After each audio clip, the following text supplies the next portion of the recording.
Assalamualaikum warahmatullahi wabarakatuh. Perkenalkan, nama saya Nikita Yuzambiarum dengan NIM 21102033. Saya dari program Ilmu Pemerintahan dan Sekolah Tinggi Ilmu Sosial dan Ilmu Politik Raja Haji Tanjung Pinang dengan dosen pengajar kami Bapak Dosen Syahril Budiman, SOS MPM. Kali ini materi yang saya akan jelaskan ialah kebijakan birokrasi digital di Indonesia. Penguatan kerja kolaboratif berbasis kinerja melalui SAKP atau Sistem Akuntabilitas Kinerja Pemerintah. Implementasi Sistem Akuntabilitas Kinerja Pemerintah atau SAKP memiliki potensi besar untuk memperkuat kerja kolaboratif berbasis kinerja di dalam birokrasi pemerintahan. SAKP bertujuan untuk mengukur dan meningkatkan kinerja pemerintah dengan berdekatan yang transparan, akuntabel, dan berorientasi pada hasil. Materi yang saya akan jelaskan kali ini kebijakan birokrasi digital di Indonesia.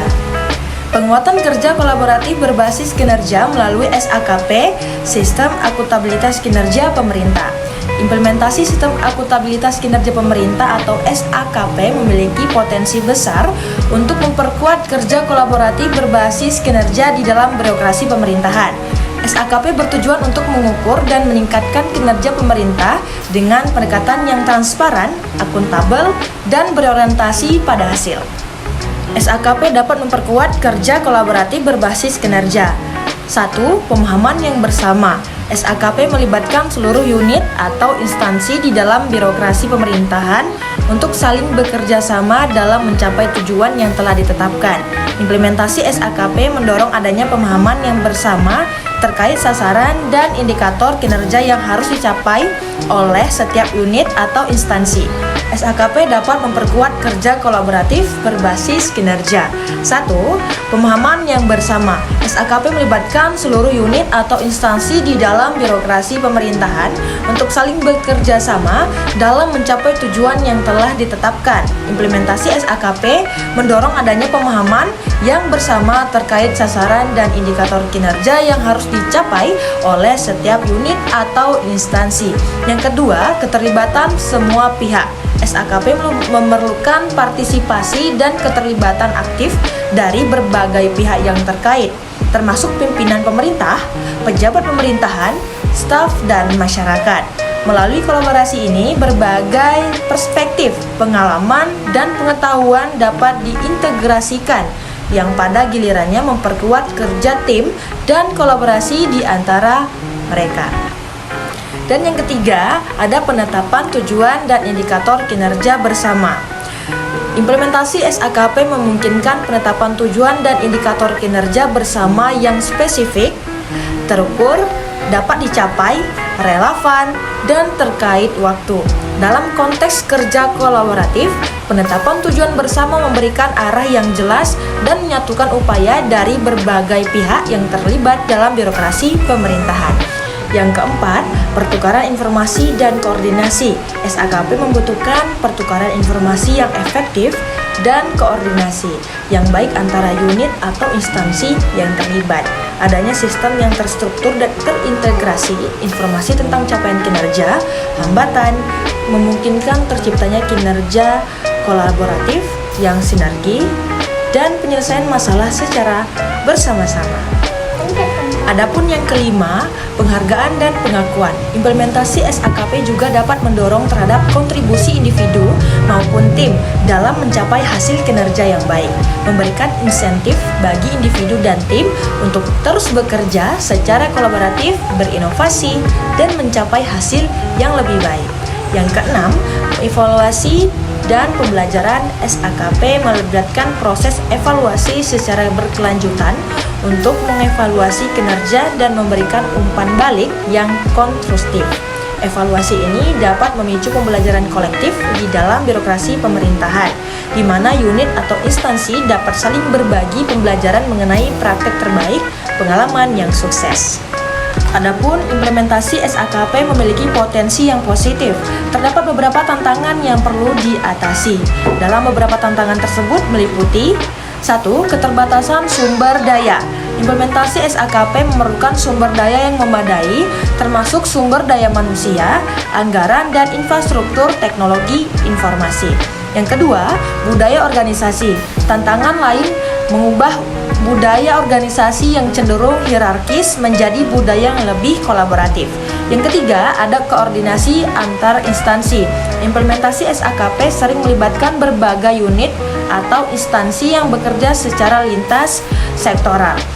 Yang keempat, ada komitmen pemimpin. Keberhasilan implementasi SAKP dan penguatan kerja kolaboratif berbasis kinerja sangat tergantung pada komitmen tingkat atas. Masuk pada materi yang kedua, yaitu pembangunan mall pelayanan publik dan MPP Digital Service. Pembangunan mall pelayanan publik MPP dan penerapan MPP Digital Service memiliki dampak yang signifikan terhadap peningkatan kualitas pelayanan publik di Indonesia. Dan berikut beberapa dampak yang dapat diidentifikasi. 1. Peningkatan aksesibilitas. Pembangunan MPP dan MPP Digital Service memberikan kemudahan akses bagi masyarakat untuk mendapatkan berbagai layanan publik yang diperlukan. Yang kedua, peningkatan efisiensi.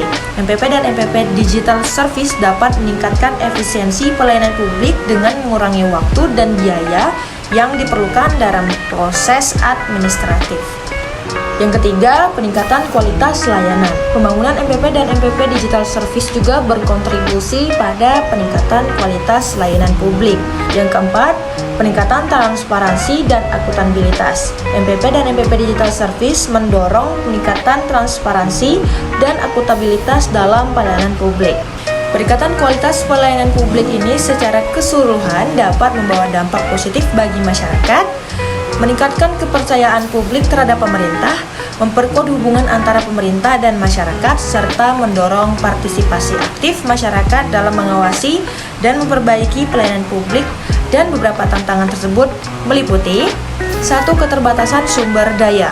Pembangunan MPP dan MPP Digital Service membutuhkan investasi yang signifikan dalam hal anggaran, infrastruktur, dan teknologi informasi. Yang kedua, ada kesiapan digital. Implementasi MPP Digital Service memerlukan adopsi teknologi informasi yang luas di semua tingkatan pemerintahan. Yang ketiga, ada keamanan dan privasi data. Dalam penerapan MPP Digital Service, penting untuk menjaga keamanan data pribadi dan informasi sensitif masyarakat. Terus yang terakhir, penyusunan budaya organisasi. Pembangunan MPP dan penerapan MPP Digital Service memerlukan perubahan budaya organisasi yang lebih terbuka, adaptif, dan berorientasi pada pelayanan publik. Dalam menghadapi tantangan-tantangan tersebut, penting untuk mengadopsi pendekatan yang holistik dan terintegrasi dalam pembangunan MPP dan penerapan MPP Digital Service.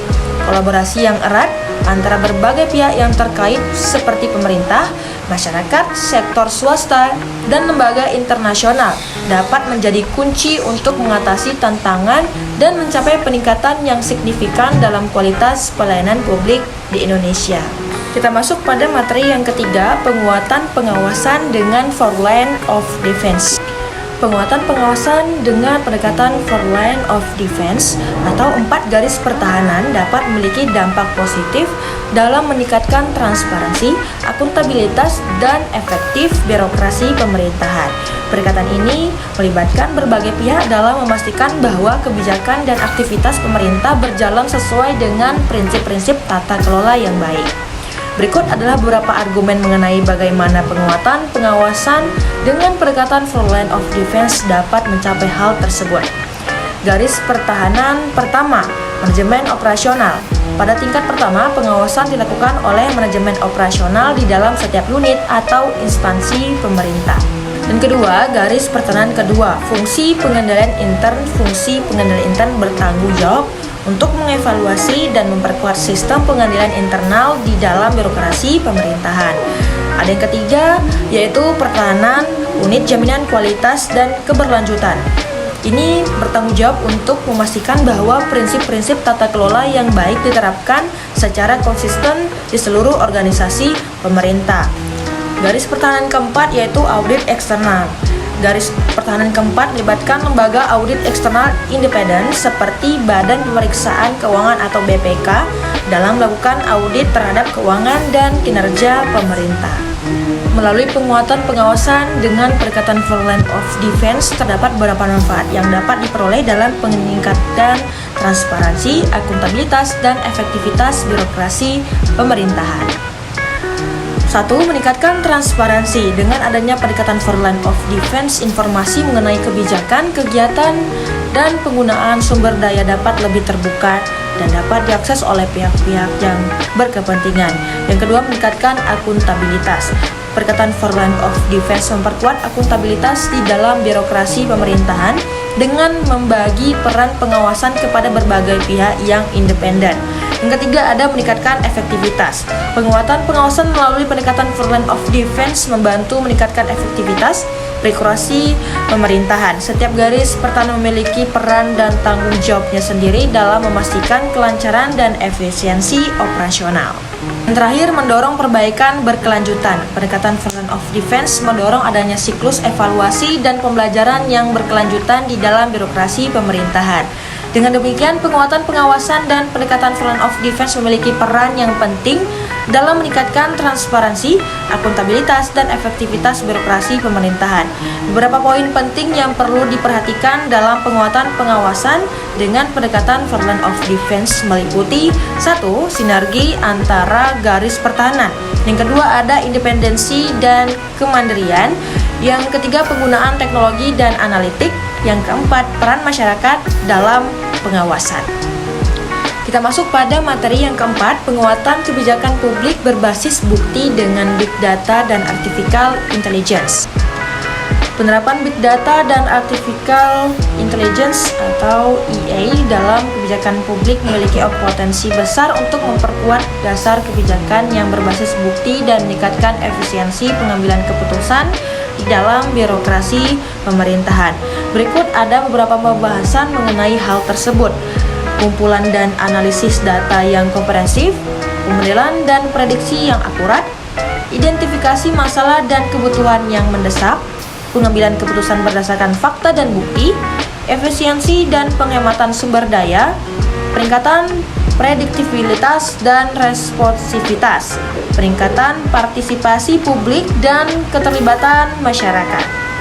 Meskipun penerapan Big Data dan EA menawarkan banyak potensi dan manfaat dalam kebijakan publik, juga penting untuk mempertimbangkan beberapa tantangan yang mungkin timbul.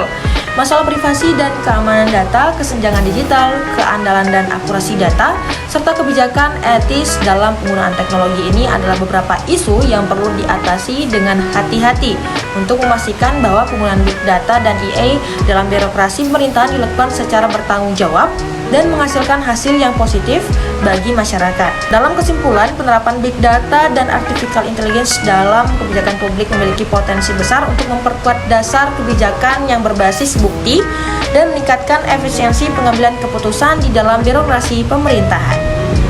Kita masuk pada slide yang terakhir, yaitu kesimpulan.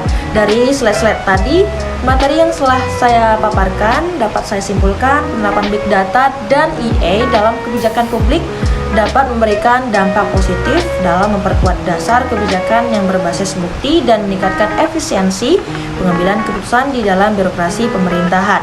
Penggunaan data yang komprehensif, analisis yang akurat, serta pengambilan keputusan berdasarkan fakta yang dapat membantu pemerintah dalam merumuskan kebijakan yang lebih efektif, responsif, dan efisien. Sekian dari saya, mohon maaf jika ada salah-salah kata atau penggunaan huruf. Saya tutup dengan wabillahi taufik walhidayah. Wassalamualaikum warahmatullahi wabarakatuh.